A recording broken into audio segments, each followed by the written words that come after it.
Graça e paz, igreja. Que bom que Deus tem concedido mais uma quarta-feira para que nós possamos estudar a sua palavra neste culto, nos lares, que nós já temos chamado de quarta-feira doutrinária. Hoje, irmãos, nós vamos dar continuidade aqui ao texto de Atos dos Apóstolos. Hoje nós vamos estudar o bloco do capítulo 3 de Atos, versículo 11 até o verso de número 26. Esse texto, irmãos, ele dá continuidade ao contexto que fomos inseridos ali na última quarta-feira doutrinária. A cura de um coxo em Jerusalém. Dos versos 1 até o verso de número 10, vimos Pedro e João quando entravam no templo ali de Jerusalém e sendo abordados por um homem coxo que esmolava junto ao portão. E quando solicitados que lhe dessem alguma esmola, responderam no verso de número 6, não possuo nem prata nem ouro, mas o que tenho, isso lhe dou, em nome de Jesus Cristo, o Nazareno, levante-se e ande. No que houve então um grande milagre, o versículo 7, a partir da parte B, até o versículo 8. Imediatamente os seus pés e tornozelos se firmaram e, dando um salto, ficou em pé, começou a andar e entrou com eles no templo, pulando e louvando a Deus. E os versos de número 9 e 10 apresentam um resultado que se fez naquele dia. E convenhamos, nada mal para dois homens que apenas foram ao templo orar.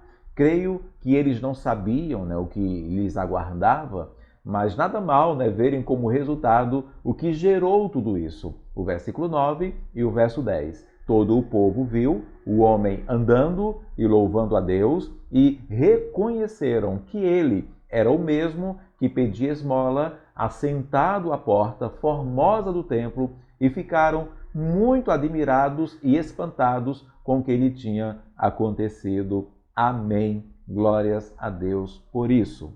Só que, irmãos, até esse texto, nós já aprendemos que, num dia qualquer, numa situação qualquer, podemos ser surpreendidos pela rica oportunidade de servir ao Senhor e anunciar suas maravilhas. Como nos direciona Efésios capítulo 5, versículo 15 e o verso 16. Portanto, tenham cuidado com a maneira como vocês vivem e vivam não como tolos, mas como sábios, aproveitando bem o tempo, porque os dias são maus. Ou, atentar mais ainda, a 2 Timóteo, capítulo 4, versículo 2. Pregue a palavra, insista, quer seja oportuno, quer não, corrija, repreenda, exorte com toda a paciência e doutrina. Pode ser numa ida à academia, pode ser numa ida à faculdade, à padaria, num consultório médico, onde quer que seja ou estejas. De repente, nos surge alguém necessitado, assentado em uma das esquinas da vida. E eis a oportunidade de dizer, em nome de Jesus Cristo, o Nazareno, levante-se e ande. Amém. Agora, irmãos, igreja, na sequência, e uma sequência imediata, a partir do versículo número 11, nós recebemos uma lição valiosa sobre o evangelismo pessoal e a pregação da palavra de salvação aos ímpios. Primeiro, vejamos o quadro que se montou aqui. No verso número 11, diz que enquanto aquele homem, o ex-coxo, ainda se mantinha ao lado de Pedro e João, todo o povo perplexo correu para junto deles no pórtico chamado de Salomão. Ou seja, naturalmente juntou-se ali um público diante de Pedro, de João e do ex-coxo. E mais uma vez, Lucas, o escritor de Atos dos Apóstolos, ele determina qual seria o estado do povo. Ele diz que o povo estava perplexo. Basicamente, Pedro, diante desse quadro, ele enxerga uma oportunidade. O versículo 12, a parte A. Quando Pedro viu isso, ele dirigiu-se ao povo dizendo, e unicamente uma oportunidade para pregar a palavra de salvação, evangelizar aqueles que ali estavam.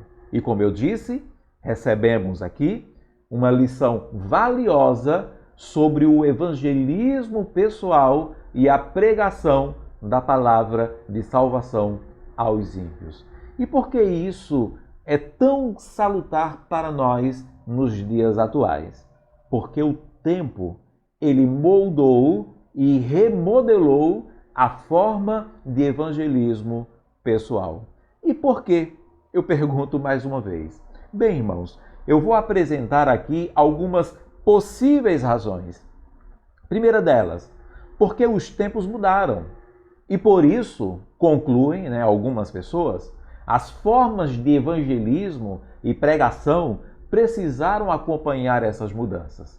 Segundo, por causa da insensibilidade e crueldade com que muitos cristãos apontavam os erros dos ímpios, muitas vezes, irmãos, inclusive beirando uma arrogância espiritual. Terceiro, por um direcionamento em se apresentar apenas a faceta de amor de Deus. Quarto, o humanismo, pensamento filosófico que põe o homem no centro de tudo, e isso levou o evangelismo pessoal a apresentar um Deus que pode servir aos propósitos do homem. E quinto, as muitas técnicas de conversação e relacionamentos interpessoais que hoje são implementadas à pregação do Evangelho. Essas são as possíveis razões para as mudanças que ocorreram no pregar a palavra ou no evangelizar, gerando, para mim, danosos resultados. Essas razões têm levado com que a evangelização pessoal e a pregação da palavra de salvação não atinja o seu real objetivo. E qual seria o real objetivo? Alcançar multidões? Tocar os corações, levando-os às lágrimas? Fazê-los aceitar Jesus, porque Jesus os aceita do jeito que são? Melhorar as pessoas? Não. Bem, eu creio que não. O objetivo a ser alcançado no evangelismo pessoal e na pregação da palavra de salvação é convencer o homem do pecado, da justiça e do juízo. É ver um ser humano não apenas melhorado, e sim transformado pelo poder da palavra. É gerar um arrependimento de verdade, uma confissão total de seus pecados e uma conversão genuína, direta e completa dos seus maus caminhos. E aqui, dos versos 12, a partir ali da parte B deste verso, até o versículo 26, Pedro, ele dá uma aula que traz uma lição valiosa sobre o evangelismo pessoal e a pregação da palavra de salvação aos ímpios. E creio eu, para qualquer tempo. Foi no primeiro século, ali com a igreja primitiva, e é também para o século 21. Foi para qualquer lugar. Foi ali para Jerusalém, mas também é para aqui no Brasil e, claro, para todo o mundo. Então, eu quero convidar você para que, junto comigo, nós possamos aprender essas lições ensinadas aqui por Pedro e por João. Vamos às lições. No evangelismo pessoal ou na pregação da palavra de salvação ao ímpio, primeiro, os holofotes nunca devem estar no vaso, e sim no oleiro.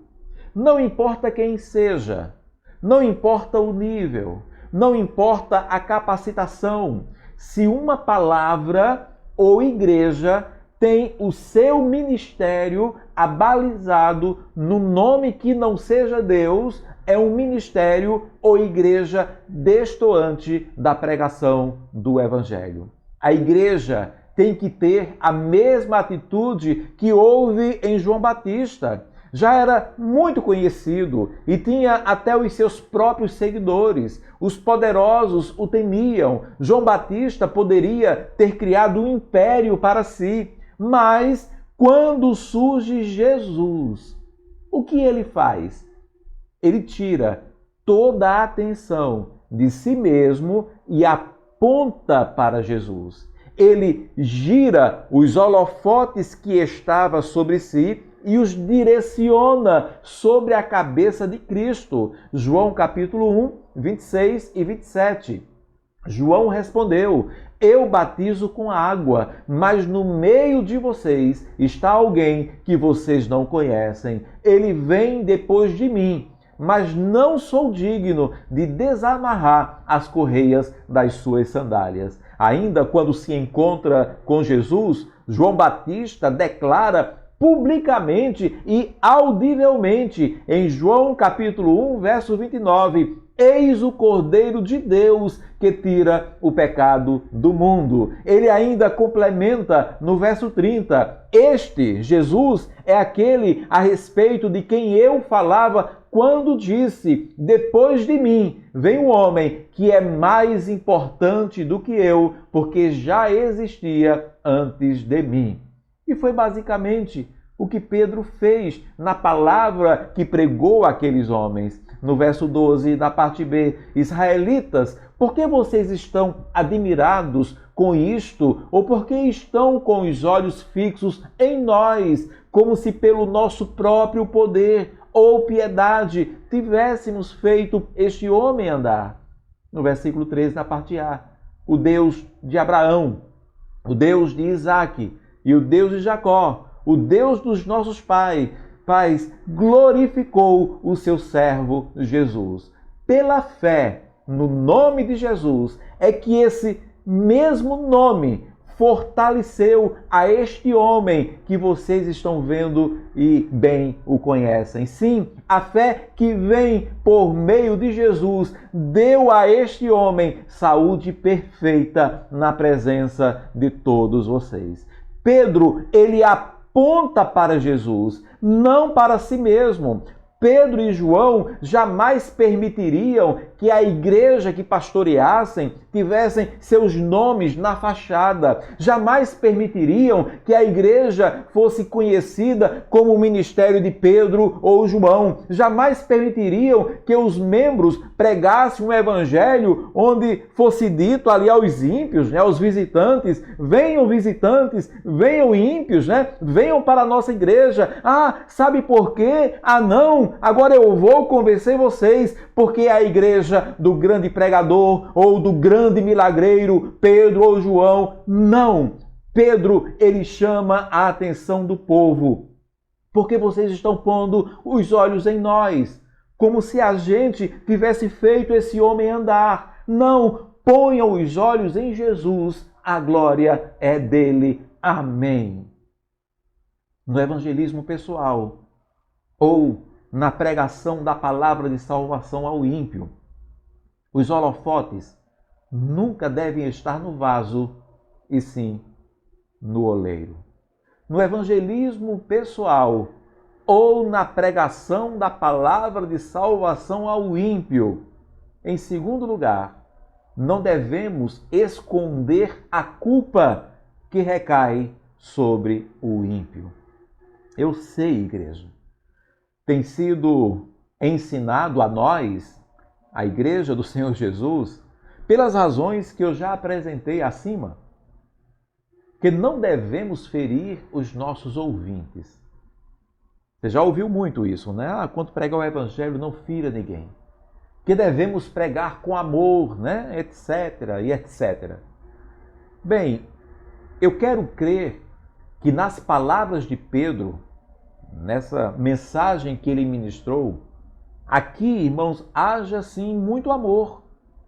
Inclusive nas palavras do próprio Cristo, quando esse era duro e ele foi em muitos momentos, eu nunca deixei de desassociar o amor. E eu acredito que você concorda comigo.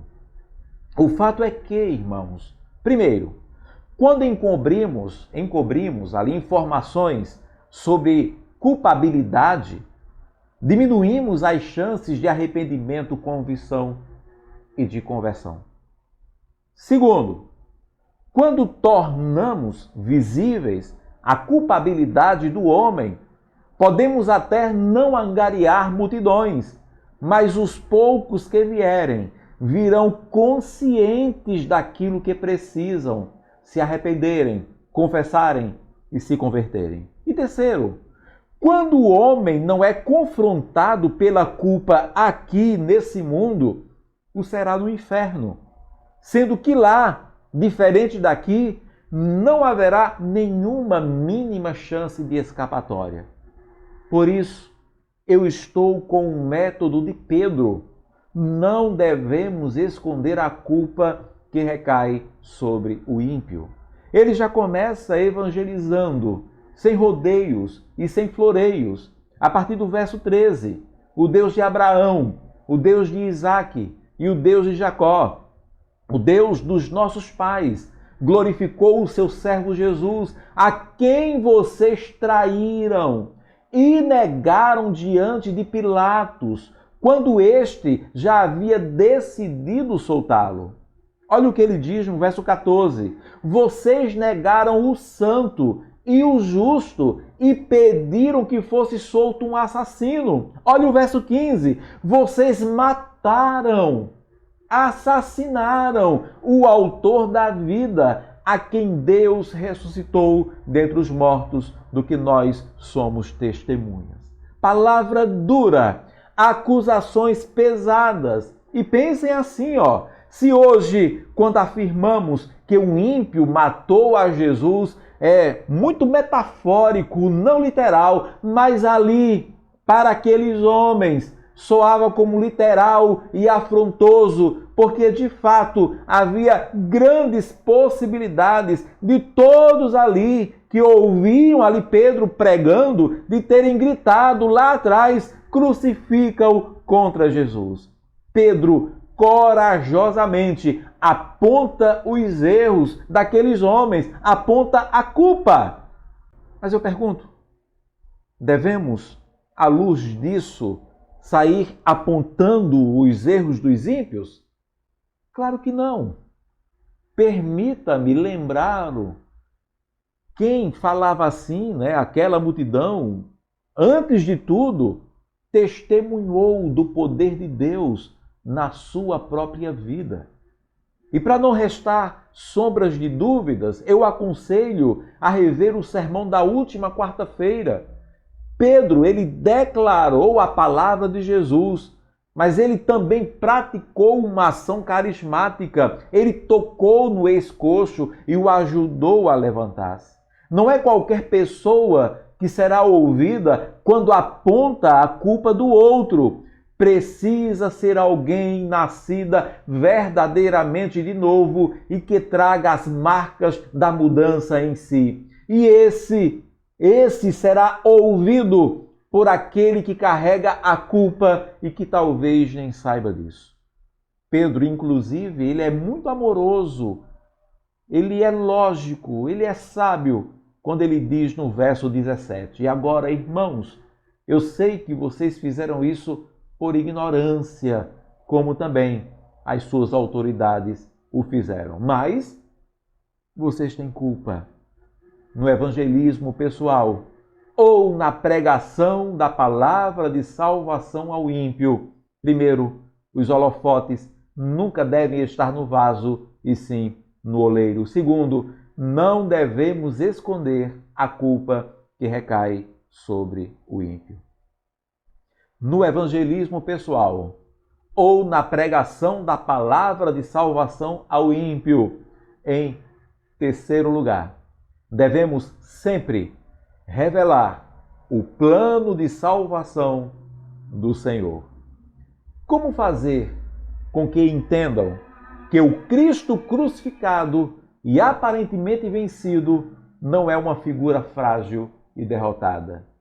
Apenas expondo que até a sua morte fez parte de um plano de salvação do nosso Deus.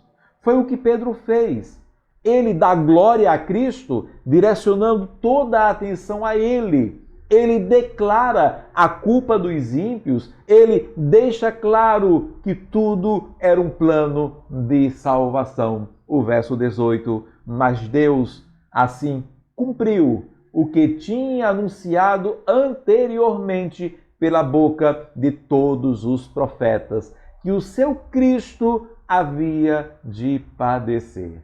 Não à toa, Pedro discorrer um pouco nessa história de salvação, dos versos 20 até o verso de número 25, a fim de que da presença do Senhor venham tempos de refrigério e que ele envie o Cristo, que já foi designado para vocês, a saber, Jesus, ao qual é necessário que o céu receba até os tempos da restauração de todas as coisas de que Deus falou por boca dos seus santos profetas desde a antiguidade. Porque Moisés disse, o Senhor Deus fará com que do meio dos irmãos de vocês se levante um profeta semelhante a mim, a esse vocês ouvirão em tudo o que ele lhes disser. Quem não der ouvidos a esse profeta será exterminado do meio do povo. E todos os profetas, a começar com Samuel, assim como todos os que falaram depois dele, também anunciaram estes dias. Vocês são os filhos dos profetas e da aliança que Deus estabeleceu com os pais de vocês, dizendo a Abraão, na sua descendência serão abençoadas todas as nações da terra. Amém. Ele deixa claro que aquele homem morto e pendurado no madeiro estava ali apenas porque se permitiu estar. Aleluias. No evangelismo pessoal ou na pregação da palavra de salvação ao ímpio. Primeiro, os holofotes nunca devem estar no vaso, e sim no oleiro. Segundo, não devemos esconder a culpa que recai sobre o ímpio. Terceiro, devemos sempre revelar o plano de salvação do Senhor.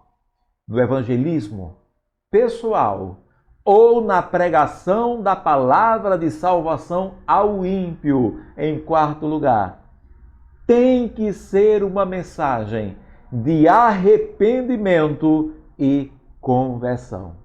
Não existe, igreja, não existe evangelismo pessoal ou pregação da palavra de salvação sem que seja finalizada com uma sentença de arrependimento e conversão. As pessoas podem até mesmo sair se sentindo bem, dizendo que vão voltar mais, que vão te ouvir mais, porque as palavras foram bonitas, foram agradáveis. Apenas conhecendo, o grande amor de Deus que as aceita, do jeitinho que são, com palavras que ficam ressoando ali na mente, Você não está só, Deus te ama muito, Ele moverá céus e terra para ter você com Ele, etc. Tudo isso, irmãos, se não tiver a mensagem de arrependimento e conversão, será o que Paulo disse lá em 2 Timóteo, capítulo 4, versículo 3 e o verso 5. Pois virá o tempo em que não suportarão a sã doutrina, pelo contrário, se rodearão de mestres segundo as suas próprias cobiças, como que sentindo coceira nos ouvidos. Eles se recusarão a dar ouvidos à verdade, entregando-se às fábulas. Dessa forma, as pessoas podem até ser melhoradas, mas não serão transformadas. Daí, tem muitos que dizem aceitar Jesus, E até declaram, que bom, Vejam só, eu nem precisei mudar nada. Permanecem com as mesmas práticas e participantes de festas da carne, mas dizem, o Deus de amor, Ele me aceitou do jeito que eu sou. O evangelismo de Pedro e de João não concorda com isso. Pedro disse, no verso 19: portanto, arrependam-se e se convertam para que sejam cancelados os seus pecados. E uma observação aqui, que para mim é muito válida, e por que eu digo, o evangelismo de Pedro e João? Que o evangelismo dos dois concorda com isso, já que aqui estão apenas as palavras de Pedro. Primeiro, irmãos, porque João, estando com Pedro, ali naquela situação, a sua presença corroborava com seus pensamentos. Do contrário, ele seria omisso. Segundo, pelas palavras do próprio João, que escreve muitos anos depois, na sua primeira epístola, ali de João, capítulo 3, versículo 8 e o verso 9. E se nós achamos a pregação de Pedro pesada, olha o que diz o apóstolo do amor. 1 João 3, 8, 9.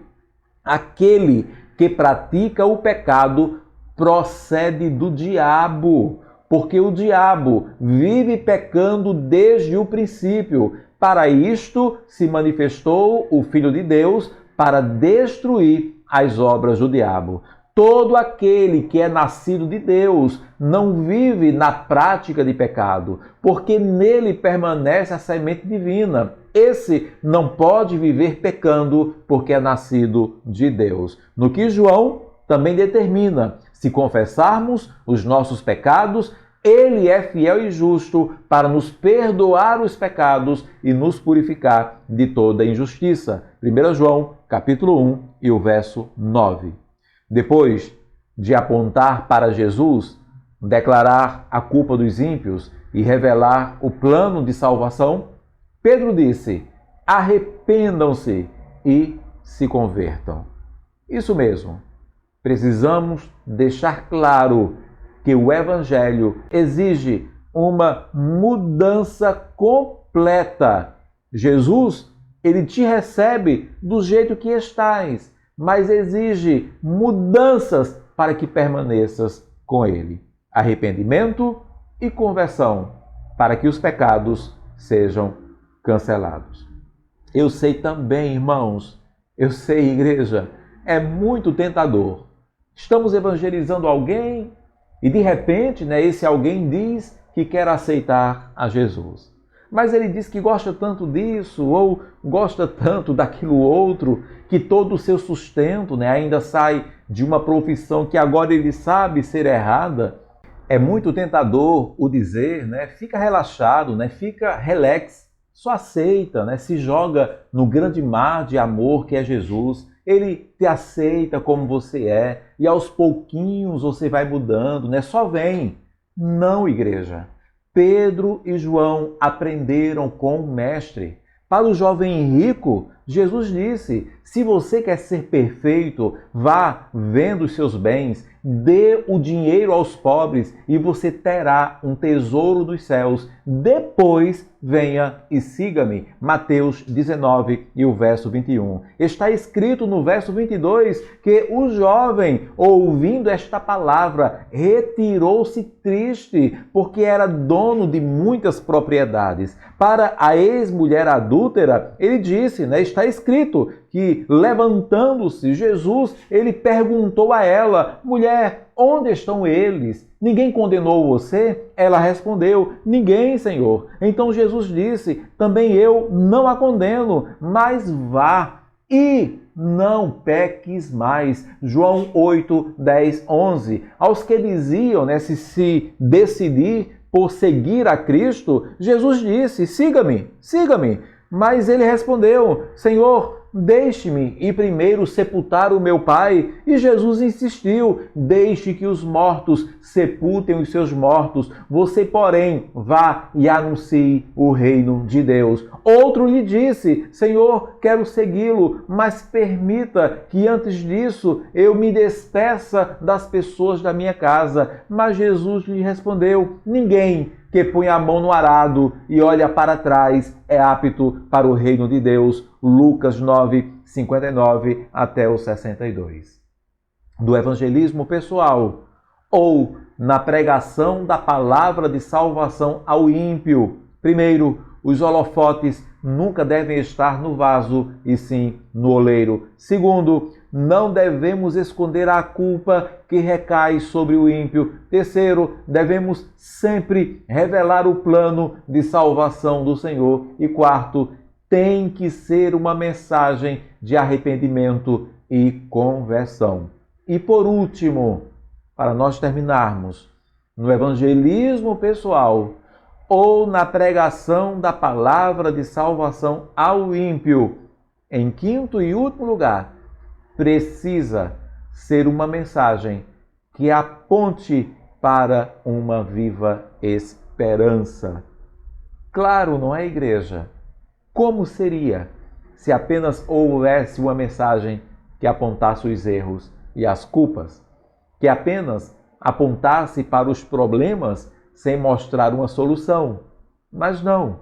Pedro fala daquilo que é a maior consequência do ato de ser salvo por Cristo, que é a maior bênção, a ressurreição de Jesus. Versículo 26.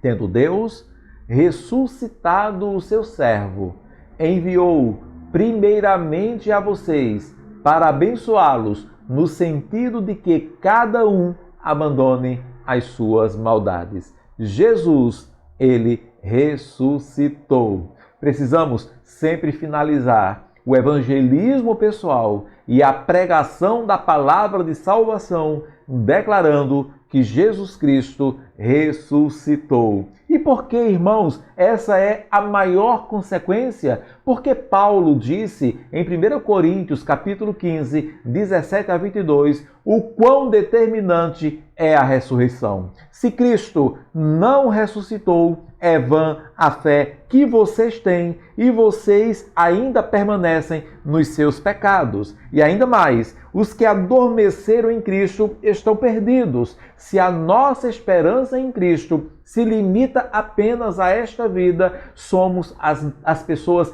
mais infelizes deste mundo. Mas, de fato, Cristo ressuscitou dentre os mortos, sendo ele as primícias dos que dormem, visto que a morte veio por um homem, também por um homem veio a ressurreição dos mortos. Porque assim como em Adão todos morrem, assim também todos serão vivificados em Cristo. Aleluias! Ao declararmos que Cristo ressuscitou, estaremos anunciando o quanto que vale a pena se arrepender e converter-se dos maus caminhos. Porque um dia ressuscitaremos também e com ele estaremos para todo sempre. Amém e amém. No evangelismo pessoal ou na pregação da palavra de salvação ao ímpio, os holofotes nunca devem estar no vaso, e sim no oleiro.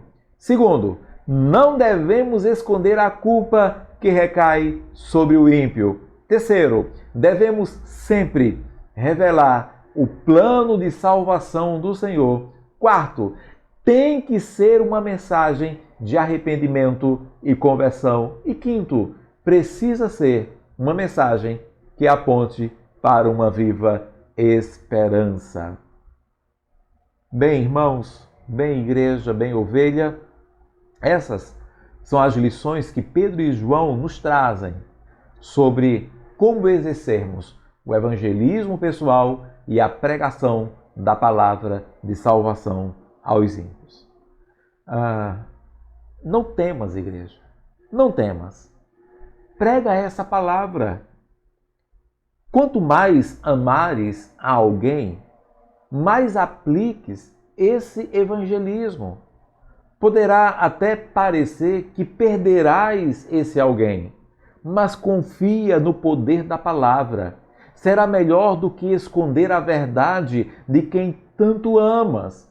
Lembre-se do rico que, após a morte e estando no lugar ali de grande tormento, ele que aparentemente nunca deu atenção à palavra, agora clamava, lá em Lucas 16, 27 a 31, Pai, eu peço que mande Lázaro, ali o mendigo, né? Que agora estava no seio de Abraão. Eu peço que mande Lázaro à minha casa paterna, porque tenho 5 irmãos, para que lhes dê testemunho, a fim de que não venham também para este lugar de tormento. E Abraão respondeu ao rico: eles, os teus parentes, os teus irmãos, eles têm Moisés e os profetas. Ouçam-nos. Mas ele, né, o rico, ele insistiu: não, pai Abraão, se alguém dentre os mortos for até lá, eles irão se arrepender. E Abraão, porém, lhe respondeu: se não ouvem Moisés e os profetas, também não se deixarão convencer, mesmo que ressuscite alguém dentre os mortos.